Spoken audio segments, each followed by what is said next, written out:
Hello and welcome to the channel Scene with Chips.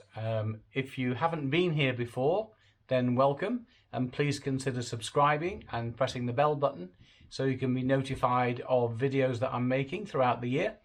If you have been here before and you're a subscriber, well, thank you for the support, and also thank you for the new subscribers that have been building over the last few weeks. I really appreciate you coming here and viewing. If you like the videos, then please press the like button, and it helps the channel a bit. So what we're doing today is that if you watched the last video that I made, I said I was going to do a walk round of a Knucklehead, and so that's what today's going to be. We're going to 1945, I think, the 1945 Knucklehead, just after the Second World War. So we're going to have a walk around that. But just before I go, I was in the local village the other day, and I'm a member of a local golf club here, and I saw a friend of mine who plays golf at the golf club, called Bob, and I said, "Hey Bob, are you not playing golf anymore?"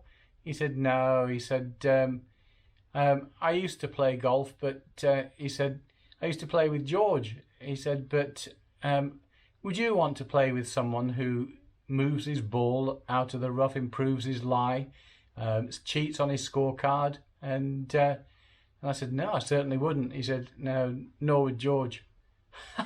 I'm here all week.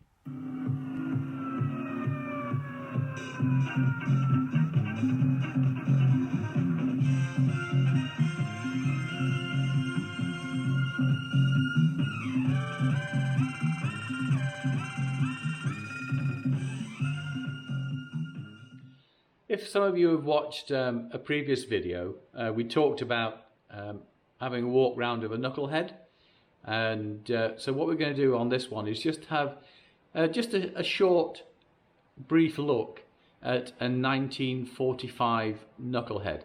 Quite a rare bike in this country. So we'll just have a walk around and have a look.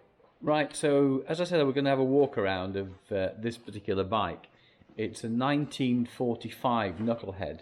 Now, I believe this bike was one of the first civilian production after the war, hence the reason around 1945.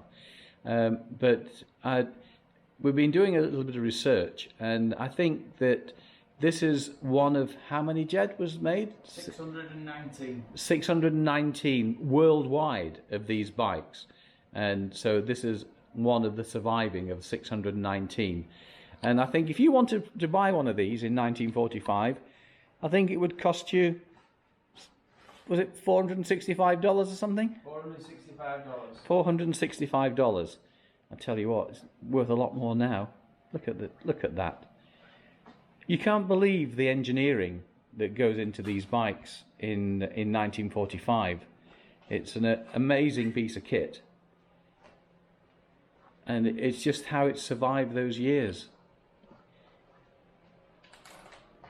Still got a little bit of the old green. Is this from the old military No, side? no, it's not. You had an option of colours back then. It's original paint. The black's original. Kind of not sure if it's original or not. We can't really decide, because they did do them in black, but they didn't do them. Well, they did. It's wrong to say that. They did do them two-tone. You could pretty much have what you wanted, even back then. Yeah. There's an extra cost, of course. Of course, yeah. We definitely know it's very old paint on the tanks. The fenders are old restoration at some point. Obviously, the handlebars and frames are all original. The seat's quite an old seat, but not the original. I think by then it would have perished away by then. I've noticed something on the rear fender here. There's a hinge on the rear fender. What would that be for? Yeah, that's all the old. If you look at all the old models, some of the old videos, they all have that, because that's how you can get your rear wheel out. Oh, right. So it goes on the back stand. This is a back stand. All right. Stand goes down, hinges up, back wheel out.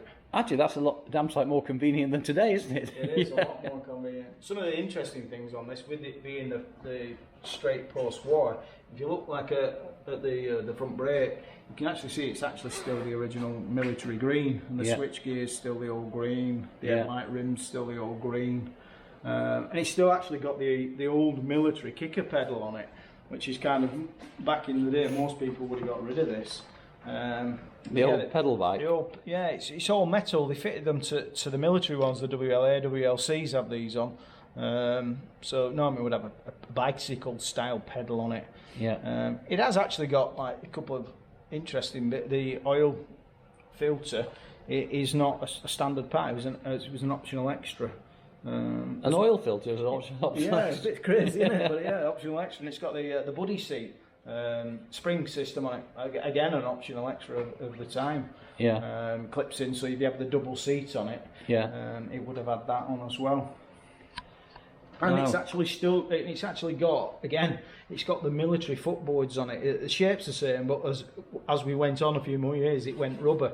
Yeah. And this is the metal one, which was the military, the military version of it. Wow. Quite intriguing. It is. Yeah, quite intriguing. Is this a little bit like the Ferrari? It's only got one wing mirror. You have to pay extra for the other one. Yeah, I think you have to pay extra. I think you paid extra from both. I think they were both extra optionals. Obviously, we've moved that over to the right side for the UK. Yeah, yeah. This particular bike has been right through the workshop, not our workshop, but through a workshop totally. It's been rebuilt front to back, but retaining all its originality. The metalwork is original. Yeah. It's not reproduction metalwork, it's original metalwork. And you've got this running, haven't you? Yeah, it's all running now. Yeah, it's all running. Maybe in the summer next year we'll get this out and get the panhead out. Yeah. Both out. We've got the panhead running now. We did a video of did the panhead last year, didn't we? Well, earlier in the year. Yeah, that's right. We did the panhead and we struggled with the panhead, to be quite fair. All original, not all original wiring. And we struggled with the wiring. Mechanically it's perfect, but the wiring was breaking down and letting us down, so what we've done is completely rewired now the panhead with a reproduction wiring harness. Well, I was going to say that if we get both of these running, and you can ride one, and I was going to say I'll ride one, but I don't think I will. I don't think I could ride one of these things. I mean, because it's got a foot clutch, hasn't it? Yeah, foot clutch. A foot clutch and the hand shift. I mean, so advance and retard on one side. And advance and retard on the right hand. On the left. Oh, is that on the left here? Advance and retard on that side. That's advance and retard. Yeah, so and this is your throttle. And that's the throttle. Yeah. Right. So, I think it's, you know what these when you try and pat your head and rub your tummy, I think that riding one of these things is a bit like that, isn't it? Yeah, you've got to do. You'd be good on one of these if you're an ex-drummer or something. Like yeah, that. that's right. That'd work really well.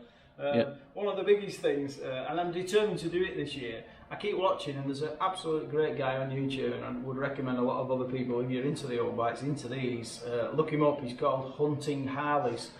He's an American guy. He's an absolute dream on these.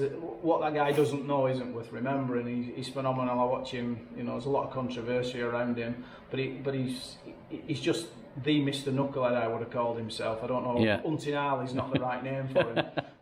He could have called himself Mr. Knuckle. And he puts lots of great stuff on, and his explanations and details, and he's so controversial with other people that think they know what they're talking about, you know, but he does know what he's talking about. He's been doing them for that long. You know, a lot of respect for the guy. I hope maybe one day you're watching it. Yeah, so give us a bit of feedback. That we know nothing about him. We just love him like everybody else, but maybe one day he'll pick us up. Yeah. So you never know. In the summer, then we might be able to get the drone up and picture you riding these bikes down the lanes in the sunshine. In the sunshine. Yeah, that would be nice. Well, I hope you enjoyed that walk around of the panhead. Please consider subscribing and pressing the bell button, because later in the year we are going to try and get that. Well, it is running bike anyway, as you know, but we're going to try and get some video from a drone of the actual bike being ridden, which should be quite interesting. We're just waiting for the weather to get better. It seems to be taking a long time to come round, and get some warm weather at the moment. But anyway, look forward to seeing you on the next video.